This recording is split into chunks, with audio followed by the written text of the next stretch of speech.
الحمد للہ رب العالمین۔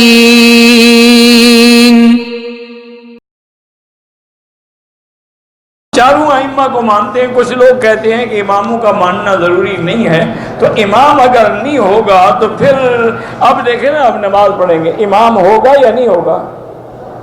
تو جب ایک نماز بغیر امام کے نہیں ہو سکتی تو ساری دنیا کی شریعت کے مسائل کیسے حل ہو سکتے ہیں؟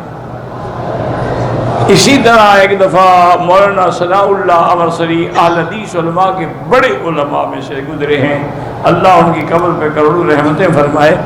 ان کی علامہ اقبال سے بڑی دوستی تھی، اور جب کبھی تشریف لاتے ہیں تو اقبال کے ساتھ شام کو بیٹھتے تھے، گپ شپ کرتے تھے، اور اقبال بھی حقہ پیتے تھے اور مولانا بھی حقہ پیتے تھے۔ بہرحال اللہ مغفرت فرمائے۔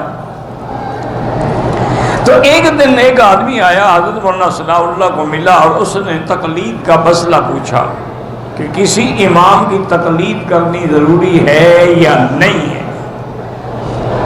اس پر مولانا ثناء اللہ صاحب نے جناب آیات قرآن اور احادیث اور تو سارے دلائل پیش کیے کہ تقلید جو ہے یہ تو کافر تقلید کرتے تھے اپنے باپ دادے کی، یہ تو شرک ہے۔ بہرحال علامہ اقبال سنتے رہے۔ جب تقریر ختم فرمائی تو فرمان لگے کہ اقبال یہ ساری محنت میں نے تمہیں مسئلہ سمجھانے کے لیے کی ہے، یہ جاہل کیا سمجھے گا؟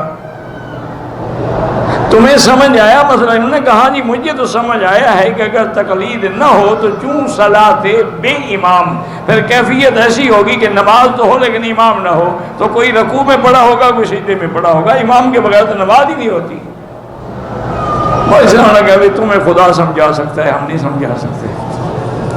تو بہرحال تقلید بھی ضروری ہے، رفع یدین نہ کرنا بھی حدیث ہے حضرت عبداللہ بن مسعود کی، جو کرتے ہیں جھگڑے نہ کرو، بلا وجہ ایک دوسرے پر کیچڑ اچھالی نہ کیا کرو۔ کسی غیر مسلم کے لیے طواف نہیں کر سکتے، وہ کافر ہے، وہ مانتا ہی نہیں خدا کو، طواف کا مطلب مسلمانوں کے تم نے کر لیے ہیں، باقی کافر رہ گئے ہیں۔ جو زندہ ہے ان کے لیے طواف کر کے ان کو ثواب بھیجو۔